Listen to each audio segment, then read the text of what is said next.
Thank you for coming out on this beautiful rainy morning in Yerushalayim. We've been praying for rain, and here we have it. We have rain this morning.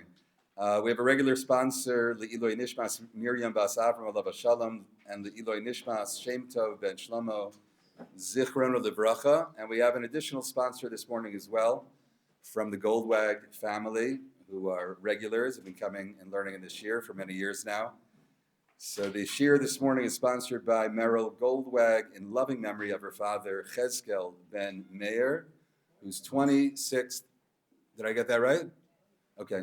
Whose 26th yahrzeit was Gimel Shvat. So thank you very much. Chazkel. Yes, I read it wrong. Thank you. Chazkel. So the learning this morning is Le'iloi Nishmas Chazkel Ben Meir. His neshama should have an aliyah. All right, we're going to look at a topic that is quite an important topic in the world in the thinking of Rav Kook, and that is the topic of galut and geula, the exile and redemption. But let me just begin with a follow-up, a story that I told last week. It was in Torah Tidbits as well, and somebody that wrote me a note about that story, which I think is actually a nice introduction to our learning this morning. There was a great rabbi that lived in America. His name was Rabbi Mordechai Gifter, Zecher Tzadik Livracha. He came to Israel for a couple of years. They were opening a branch of the Telz Yeshiva, what became known as Telstone. He was called back to Cleveland when the Rosh Yeshiva at the time passed away, and he left Eretz Yisrael. He comes back. His home was still there. It was 2 years later, and he had the option of moving into his home. And I told the story last week that he said that he would not move into a house in Chutz La'aretz, that he should always know, that he should always remember that he needs to get back to Eretz Yisrael. So he did not return to his home. Where did he go? He went to the dormitory of the yeshiva, one of the dorm rooms, with his wife. Imagine that he moved into the dorm, and that's where he lived for the rest of his life. So somebody wrote me an email this week saying that they heard me tell the story. It was in Torah Tidbits as well. Usually when I get an email about Torah Tidbits, it's not good news. It's usually somebody telling me that I got this wrong or I spelled this word wrong. So this was a positive, this was a good email. So he said when I was in 6th grade, we had a Shabbaton. We all went to the Telz Yeshiva, and all the guys of our 6th grade class, 30 students, young men, and we all stayed in the dormitory. And it was about 1 o'clock in the morning on Friday night that we were all wrestling in the hallway of the dormitory. And the door opened, and it was the Rebbitzin. It was Rav Gifter's wife. And she said that the rabbi is trying to sleep. If you don't mind, if you could keep it down a little bit. So he said, so he wrote to me, he said, you are absolutely right. They lived in the dormitory. I can prove it. So yes, so Rav Gifter lived in the dormitory all those years with the hope and the dream of coming back to Eretz Yisrael, never to settle in Chutz La'aretz, not to live in a house in Chutz La'aretz. Quite amazing. And I guess that's what it means to be a gadol b'Torah, to live that way. That was Rav Mordechai Gifter. So I want to begin with another quote, actually, before we come to Rav Kook. And I think this will kind of set the stage for us in our discussion. And it comes from Rabbi Soloveitchik. And I have it in the first source on the page. Rabbi Soloveitchik would say the following. He said, it's very common that when we speak about the Jews outside of Israel, that we use the word diaspora, the Jews that are living in the diaspora. But Rabbi Soloveitchik said we should not use that term, because that term is, I don't know, it sounds kind of positive. It's okay. We're living the diaspora, the life of Jews in the diaspora. What is galut? What is the translation of galut? It's not diaspora. The translation is exile. Mipnei chata'enu galina me'aretzenu. So this is, Rabbi Soloveitchik said, we have to be very careful with terminology. Every word, the way that we describe things, the words that we choose for things are very, very important. So let's not use the word diaspora. This actually is brought in, Rabbi Adler, Rav Aaron Adler has a book of 70 conversations that he had with Rabbi Soloveitchik, a very interesting and very beautiful volume. And this, I'll just read it to you. The Rav told me that he never liked the word diaspora because it lent legitimacy to those living outside of Eretz Yisrael. The appropriate word should be galut, exile, giving one the sense of detachment from one's home. Without a constant sensation of galut, there could be no longing for aliyah to Israel. So when you're living outside of Israel and you say, I live in the diaspora, kind of, it's a little bit more comfortable. But if we use the term, I'm in exile, or I'm in chutz la'aretz. I find that interesting also. What's the term that we use here in Israel? Chutz la'aretz. You have Israel. And if somebody, even an Israeli, by the way, I think this is even the secular world, if they say they're going outside of Israel, the term that's used is chutz la'aretz. They use another term, which is what? Chol, that's right. That I'm going to Chul, or I'm going to Chol, that I'm going outside of Israel. That's the abbreviation of chutz la'aretz, that I'm going to Chul. That's if you ask an Israeli who's going on vacation, they'll say, I'm going to Chul. That's an amazing term, Chul, which means outside of Israel, chutz la'aretz. And I also hear in the word Chul, the word Chol, which means what? Right, that the mundane, that's right, that which is not holy. This is holy, and outside is Chol. Outside is the secular or the mundane. Okay.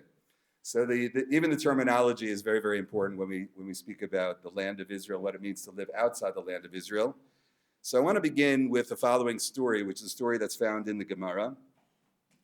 And I'll just share the story. The Gemara is here on the page, it's Daf Gimel. It's the very first story that is told in the Gemara, the first Agadata in the Gemara. And it's a story, I think we've mentioned it here in the past. And the very first story of Talmud Bavli is a story about galut. It's about exile. It's about the destruction of the temple and the exile of the Jewish people, which that in itself is very significant, right? As you begin to learn the Talmud Bavli, the very first thing that you encounter is a story about what it means to be outside the land of Israel. And here's the story. Again, you have it here in the text, but I'll share it with you outside of the text. A story about Rabbi Yossi. Rabbi Yossi is walking in Yerushalayim. And it says that Rabbi Yossi walks into a churva, that he goes into a broken down building, a churva in Yerushalayim, and there he davens. He begins to daven in a churva.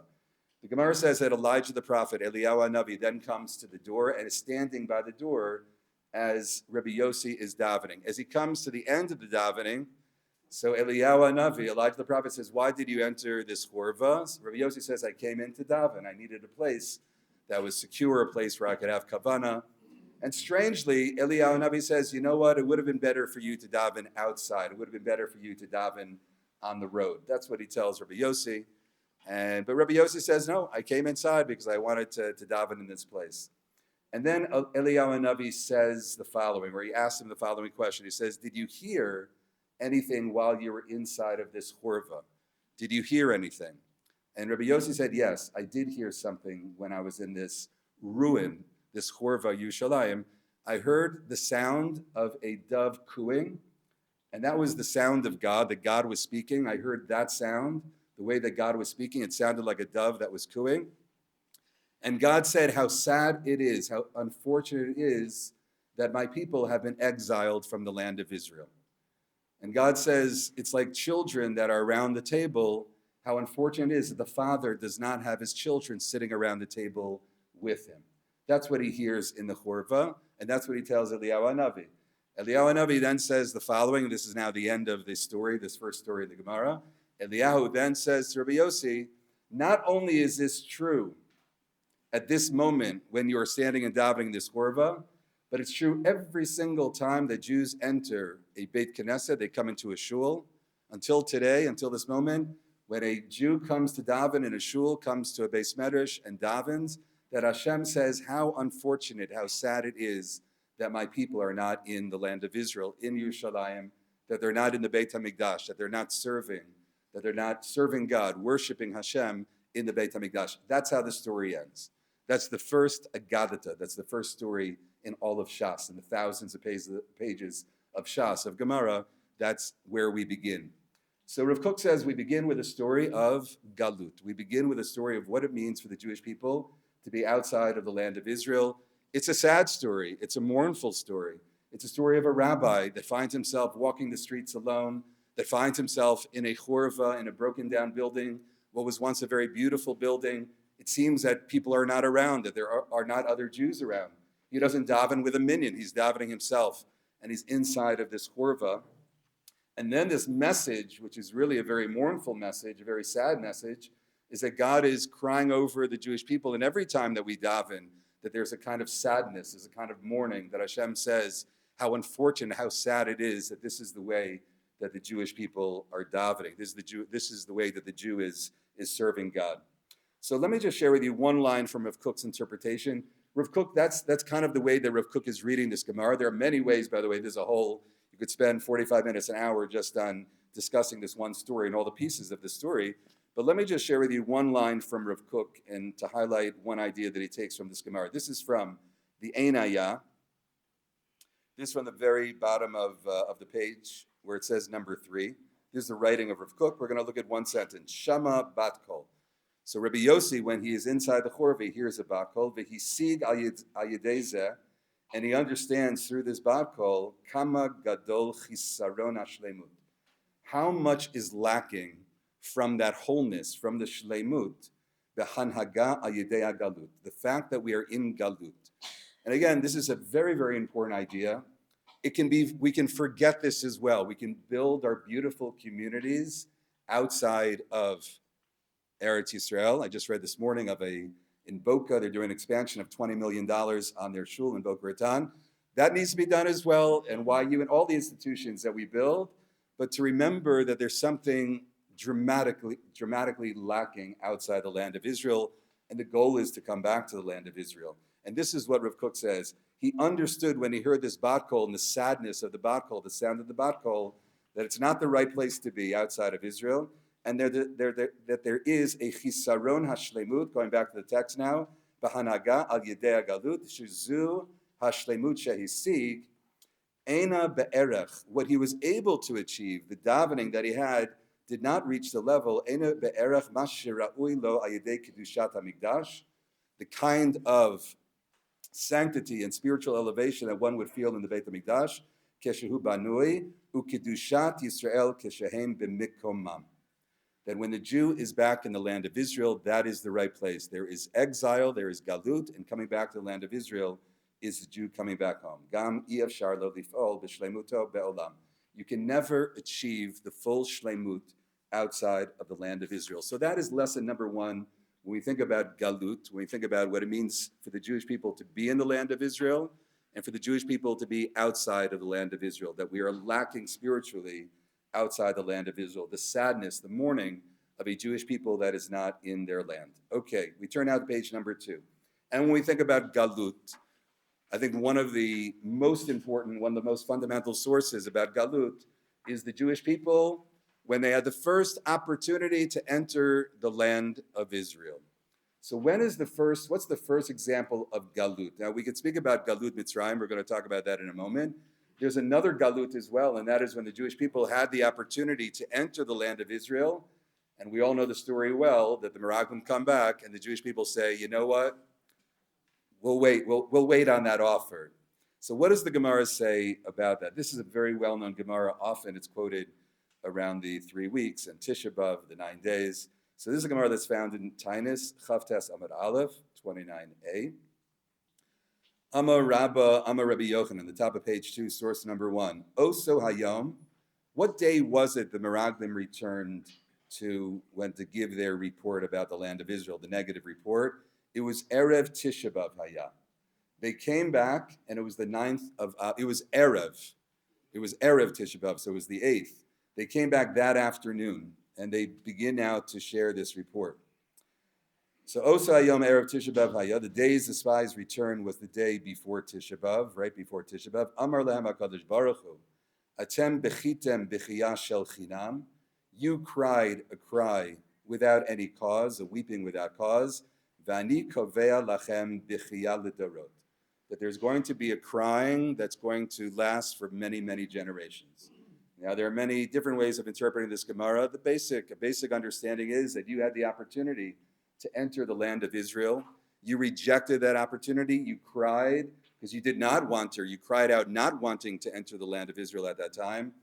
And that lack of connection and that love for the land of Israel and the opportunity to enter the land of Israel, and you did not take advantage of that. So that's something that's going to be a long-lasting cry. Now, what does that mean exactly? And here I want to share with you the interpretation of Rav Kook. So Rav Kook writes the following in one of his letters. This is in Igrot Haraya. It's in the first volume on page Kuf Yud Gimel. And what is galut? How do we interpret galut? Again, there are different ways of interpreting galut. But one way of interpreting galut, one way of defining galut is a lack of appreciation for the land of Israel. The lack of understanding that the land of Israel is the home of the Jew. Look at the language of Rav Kook.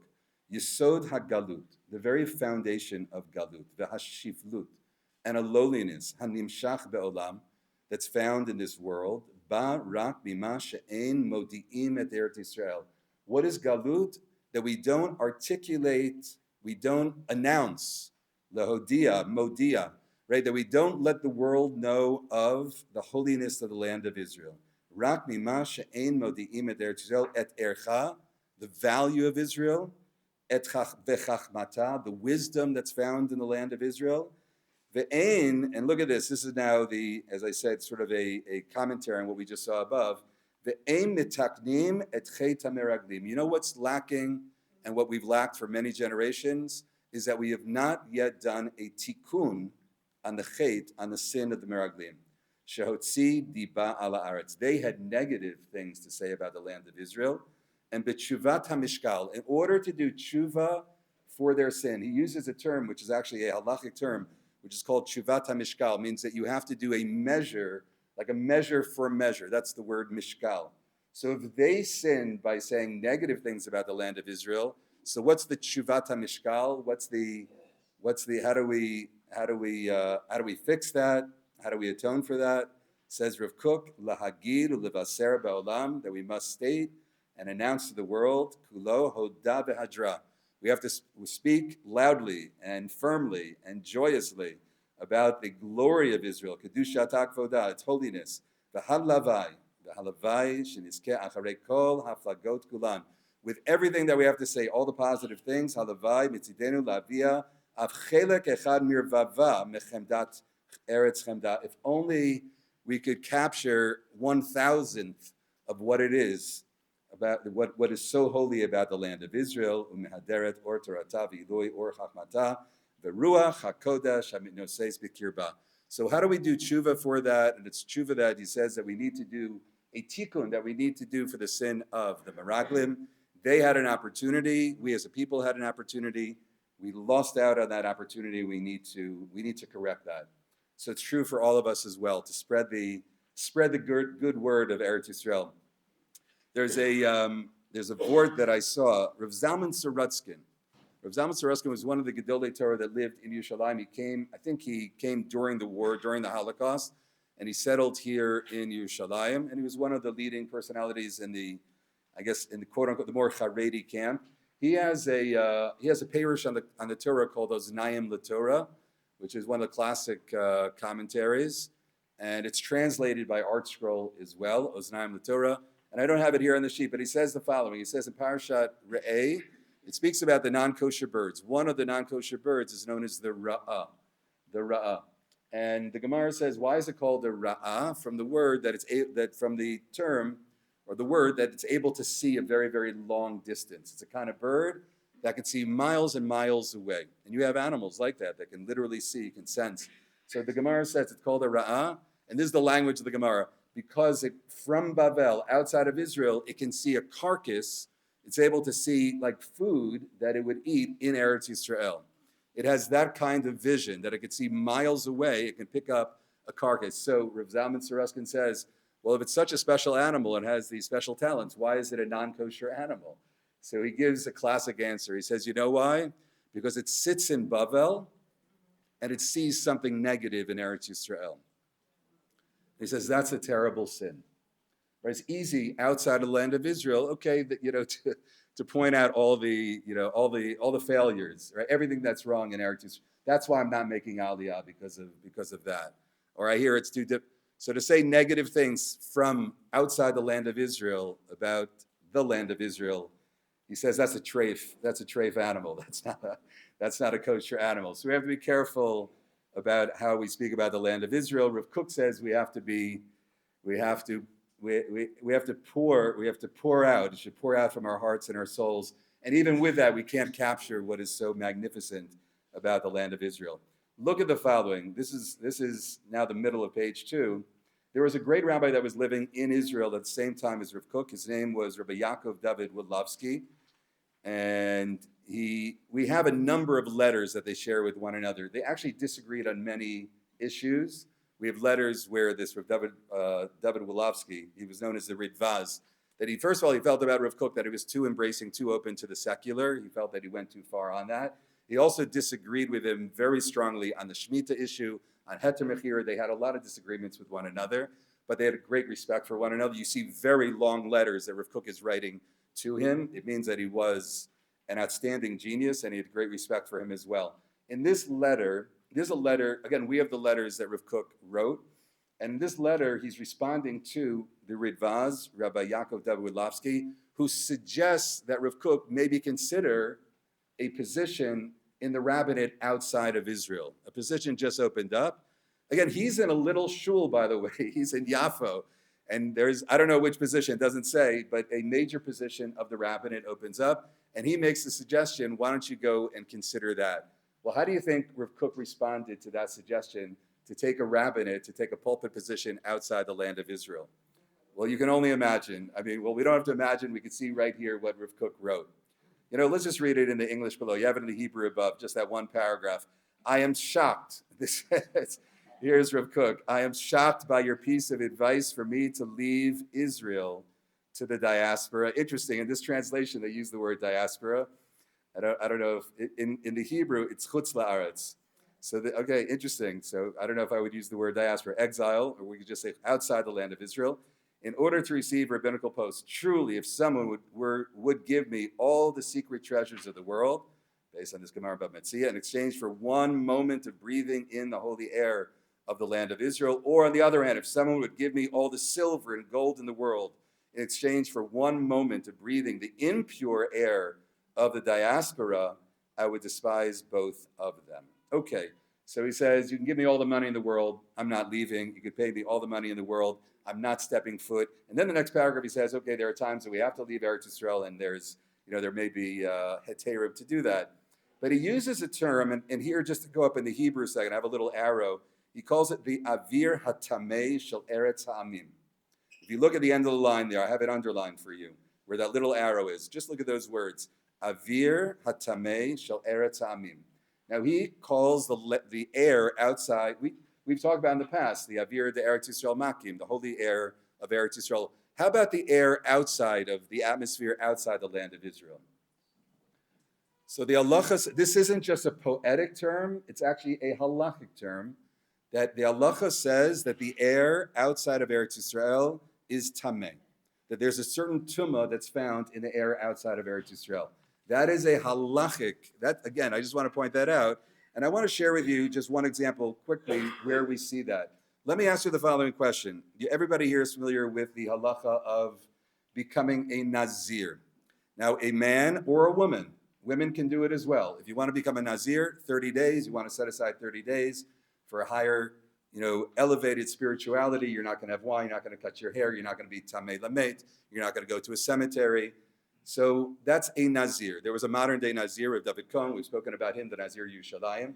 We don't really have Nazirim. That's not really a popular thing today. But let me just ask you a halachic question. If one wants to become a Nazir, can one become a Nazir in Chutz La'aretz?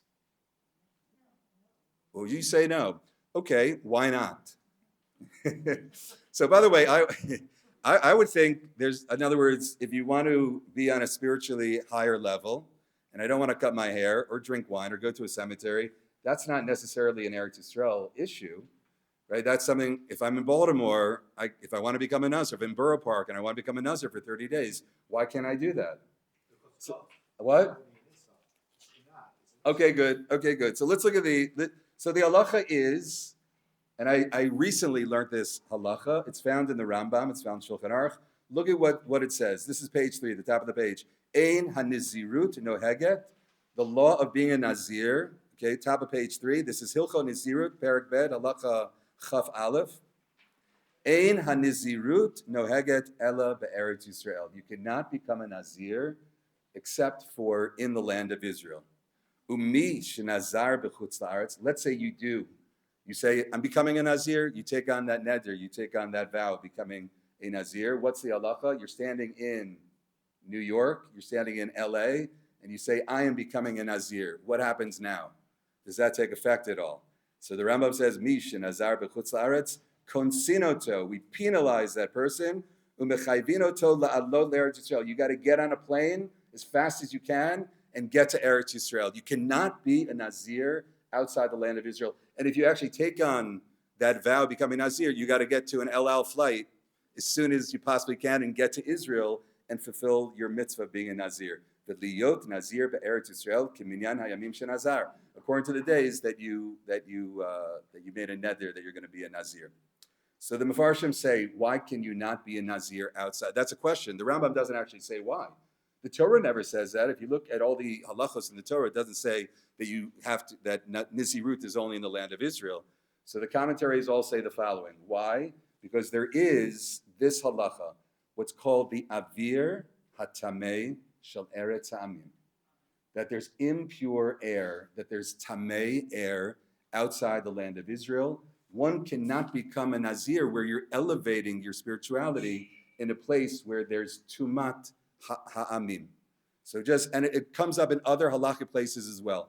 But I just want to point that out to you when Rav Kook says, I can't possibly go to a place that has the tamei air of chutz la'aretz. He doesn't just mean that poetically.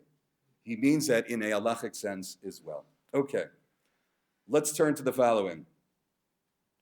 And this is really the first galut. The first galut. When is the first galut? The first galut we know is galut Mitzrayim. We were in galut Mitzrayim. So when were we freed from Mitzrayim? When was the exodus, the geula from Mitzrayim? When did it happen actually? Did it happen at night or did it happen during the day? Well, either answer you're going to be correct. Because the Gemara says the following. Look at what the Gemara says. The Gemara in Brachos, and I think I left off the daf here, says the following. Hotziacha Hashem Elokecha miMitzrayim Laila. What's that? Source 2 on page 3. Yeah, source 2, page 3. Yeah, source. I mean, I left off the daf. I left off the daf. We'll look it up in Google what daf it is on. But we're in source 2. Source 2, right in the middle of page 3. Tani Namiyachi. We find the following brisa. The pasuk says in the Torah, Hotziacha Hashem Elokecha miMitzrayim Laila. When did Hashem take us out of Egypt? According to the pasuk, Laila. It was done at night. But the Gemara says, V'chiba Laila Yatsu. Did we leave at night? Is that true? The Jewish people, I don't know if you ever thought about it, trying to envision the Jewish people leaving. When did they leave? Did it happen during the nighttime or did it happen during the day? So this pasuk says they left at night, but then the Gemara says, I don't think that's really true. V'chiba Laila Yatsu ve'alo lo Yatsu el bayom. They left during the day. Shenamar mi macharata Pesach yitzu b'nei Israel b'yad Ramah. That it was after they brought the Pesach, that they went out of Egypt during the day. So look at what it says. Ela milamed shehitchila lahem geula mi ba'erev. It started at night, but they actually left during the daytime. So what does that mean? It started at night, but they left during the daytime. And this is the way the Rav Kook interprets this Gemara. Look at the source number 3, the Einayah. Nechlechu ha-geulot l'shnei chalakim. You can think about geula in 2 parts. Keshenigalu Yisrael miMitzrayim ha-geula ha-pnimit. There is an inner feeling, a recognition that we are finally freed, that we are going to leave this exile. When did that happen? Hayta mi ba'erev. Now, they heard that at night. In other words, Paro went and was looking for Aaron and Moshe and said, it's time to leave. And the Jewish people, the news came to them that they were going to leave Mitzrayim at night, but they don't leave until the next morning. So it actually happens in 2 steps, right? And Rav Kook calls it a geula pnimit, which means at that moment, even before they had left, right, they already felt a sense of freedom, that they felt that the redemption was here. It wasn't something that was publicized. In other words, it's not that everybody saw it. It didn't actually happen yet. There was a chofshi, that they felt a freedom, an inner freedom at that moment. I was thinking about like a mashal. Somebody gets into college. They received a letter, that they got into, I don't want to say Harvard. We don't want to go to Harvard any longer. They got into Yeshiva University. Or let's say somebody gets a letter. They were accepted to Lakewood or to the Mir Yeshiva. So where's the great joy? Where's the feeling of emancipation? Is the moment you receive the letter, or is the moment that you actually step foot in that place. So here they receive the news that they are finally leaving. So that happens at night, but they don't actually leave. So there's really two parts. They don't leave until the daytime, until the morning. And then Rav Kook writes, "Ukishiyatsu lo yatsu ela beyom." But the actual Yitziat Mitzrayim, when does that happen? That happens during the day, biyad Ramah, right, with an outstretched hand that God, everybody saw it, galui l'chol yoshvei tevel, that the whole world knew at that point that the Jewish people were leaving. Now, let me ask you the following question. Rav Kook doesn't actually say this, but I'll add the following. When do we celebrate the Seder? At night. Interesting. We celebrate the Seder at night. We don't leave until the next day, until the next morning. And I was thinking about why do we have it then? Why not have it when we actually have Yitziat Mitzrayim, when we actually left Egypt?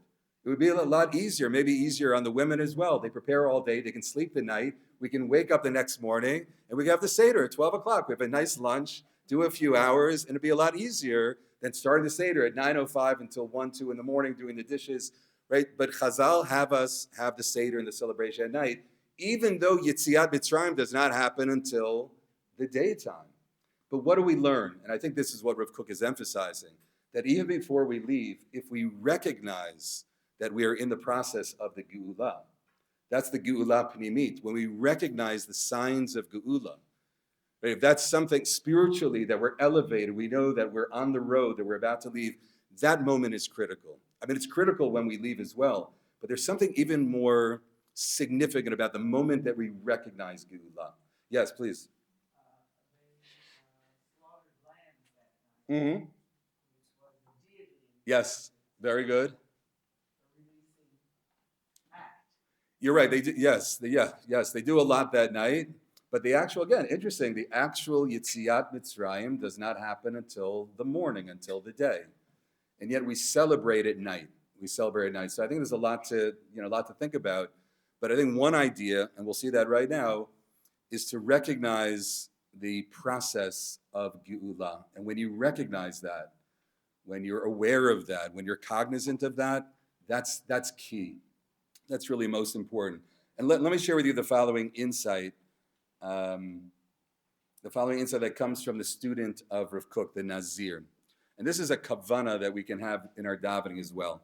It's always nice to have something to bring to our davening. So I'll just share with you outside. It's written here in source number 4. We say, V'techezena einenu b'shuvcha l'tzion barachamim.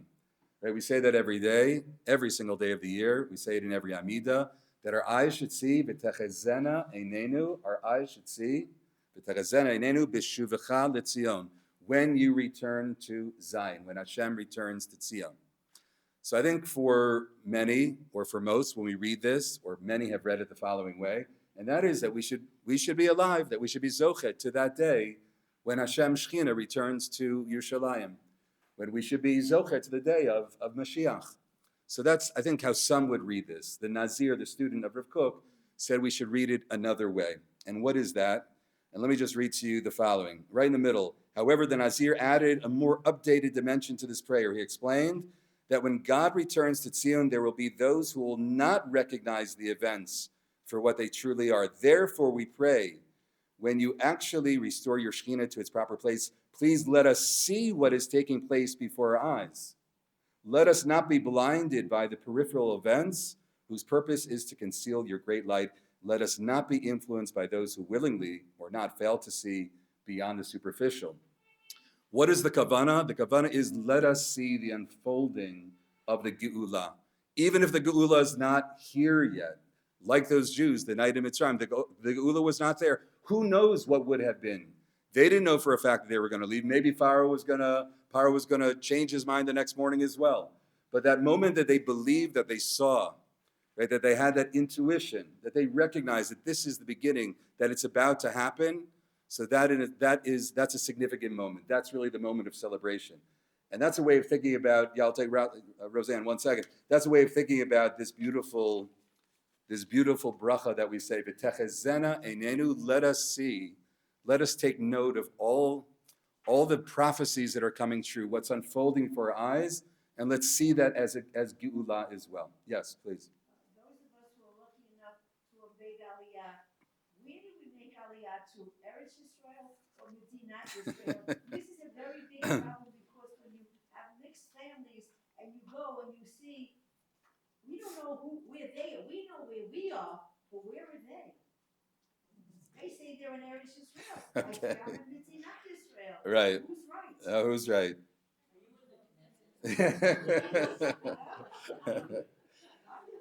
All right. Let me share with you. No, okay. Yeah, interesting point. One that needs we can discuss. Let's look at one other. I want to share one other source with you, and about recognizing, and I think this is such an important point for Rav Kook and the students of Rav Kook, as we just highlighted with the Nazir, is recognizing the unfolding of the process of the Geula, seeing the Geula unfolding before us. So here's a very interesting psak of the son of Rav Kook. So this is the top of page 4. Rav Tzvi Yehuda Kook, who was a very, very great Talmud Chacham and personality in his own right.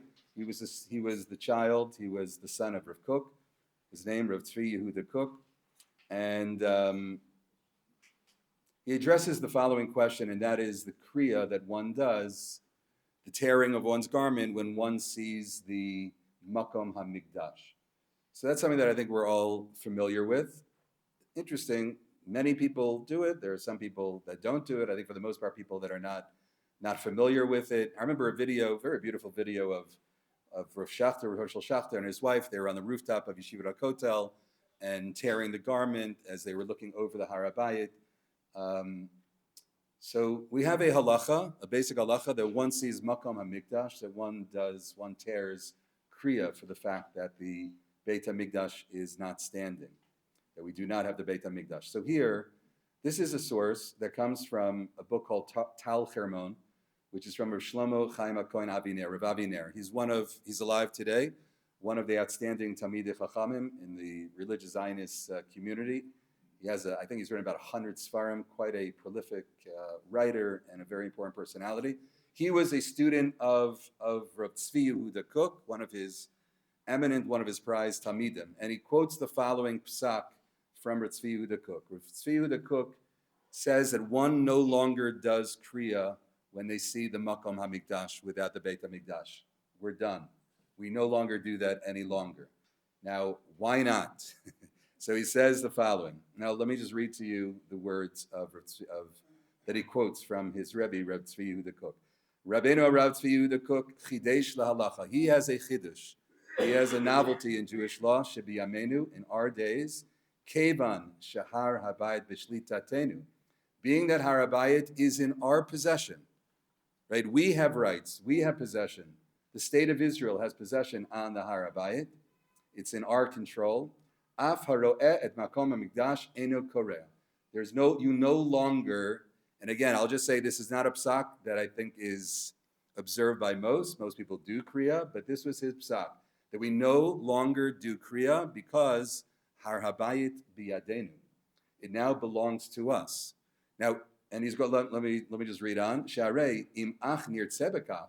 If we were to choose, nuchal livnot hamikdash, we could build the Beit HaMikdash. Ve'em nish yakeh be'adenu. There's no one that can stop us from building the Beit HaMikdash. Okay. Einenu bonim. What we just heard this morning, Trump is going to let us, I think, build the Beit HaMikdash as well. Ve'em nish yakeh be'adenu. Einenu bonim. We don't build it. There are different reasons why we've chosen not to build the Beit HaMikdash. Torahim, those that are based on Torah sources. Midiniyim, based on state and political issues. However, bein hashikulim nechonim uben lav, whether it's the right decision or not of building or not building, mikol makom zu hachlata shelanu. That's our decision. That's our choice. And there's no Gentile, there's no one that's not allowing us to build the Beit HaMikdash. Therefore, ein korin ariyat makom HaMikdash hacharev. We no longer, this was his psak, we no longer do kriya. By the way, if you ever felt bad that you didn't do kriya when you were there, or you forgot to do it, or don't really want to do it, so you can rely on the psak of Rav Tzvi Yehuda Kook. It's now in our possession. Being it's our possession, that's not considered charev. That's not considered that it's destroyed. That was his reading. That's his understanding. And it's based. It wasn't just like an idea. This is based on learning in different makaros as well. Yes.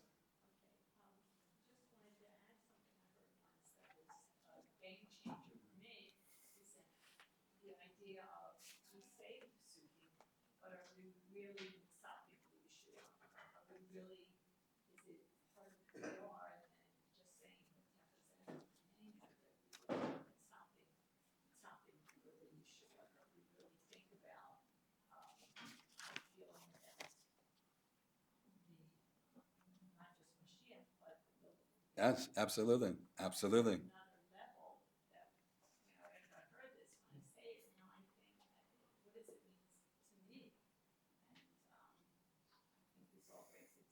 Yes, beautiful. Thank you. Beautiful.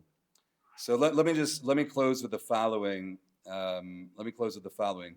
One is just to point out again. We looked at the topic of galut and geula. So and I mentioned this. I guess this verse or what we say in our tefillah. So at the height of our joy when it comes to Sukkot and Shavuot and Pesach, which is when we begin the Musaf, as we begin the Musaf, the first thing that we say is Mipnei Chataenu Galinu Me'artzenu. In other words, as we're celebrating these joyous days, a Jew is to recognize that there is galut, that the Jewish people have been exiled, and with the prayer and with the dream of coming back to the land of Israel.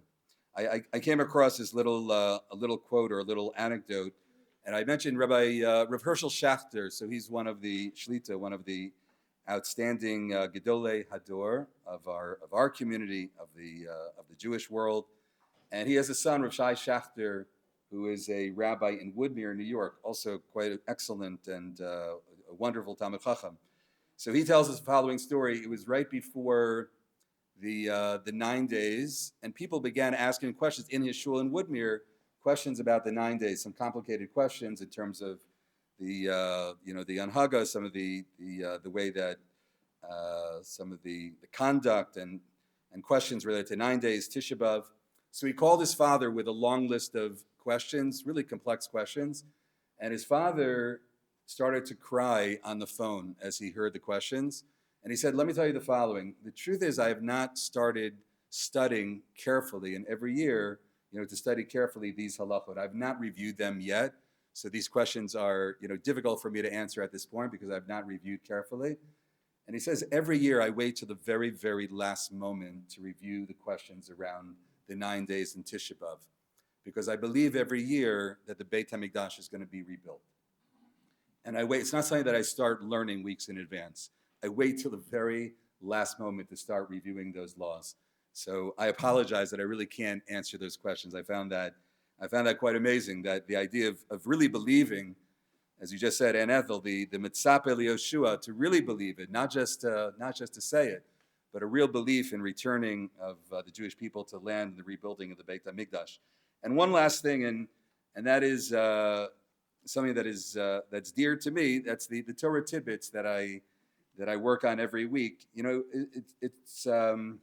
read it every week. I'm actually paid to do that, which is a really nice thing to get paid for, to read through all the articles of Torah tidbits. And this week, it just stood out, this whole idea, maybe because I'm preparing this class and teaching this topic of galut and geula. So there's an ad in this week's Torah tidbits. It just came out just a few hours ago. One is just for property in Ashkelon, and I'm just looking at the ad. And the ad begins with a pasuk that says "Ba'etai," a pasuk from Tzefania. Imagine an ad for apartments in Ashkelon, quoting a pasuk "Ba'etai avietchem uve'et kaptzietchem b'shuvi et shivutechem le'inechem amar Hashem." A pasuk that speaks about the return of the Jewish people. Tzefania sees, and that's the ad in Torah tidbits, about the Jewish people returning to the land of Israel. Then there is a question on the kashrus page, which is about trumot and masrot. Somebody asked a question that they have an olive tree and they're pickling the olives and how to do the trumot and masrot on that. That's amazing. In other words, asking a question about, we haven't asked these questions in 2,000 years, and we just open up Torah tidbits. Somebody wants to know how to properly take the tithes, the trumot and masrot, and we just read it, which is, wonderful that we're just reading it. But to take a moment talking about galut and geula and v'techezena einenu, just to open our eyes and to see what's happening with the Jewish people returning to the land of Israel. And one last, there's an ad in this week's Torah Tidbits as well. And I don't know this rabbi, but I'll give a shout out to the rabbi, Rabbi and Rebbetzin Chani Kron.